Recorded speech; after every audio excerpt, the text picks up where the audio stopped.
મારે ડાયાબિટીસ અને બીપી 20 વર્ષથી હતું અને સુગર રહેતું હતું મારું 200 અને બીપી રહેતું હતું 160. મેં ભાગાભાગી ડાયટ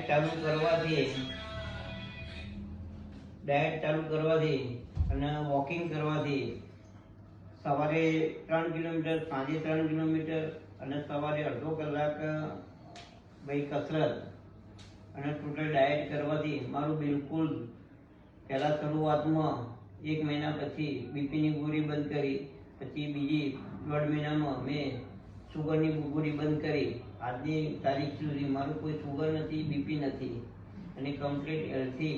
પેટનો ઘેરાવો મારો ખૂબ હતો. આજની તારીખમાં બિલકુલ ઘેરાવો પેટ જતું રહ્યું. મારું વજન જ્યારે હું ચેક કરવા ત્યારે 72 કિલો 700 ગ્રામ હતું. આજની તારીખમાં મારું વજન 60 કિલો વજન થઈ ગયું છે અને મને કોઈ તકલીફ નથી આજે.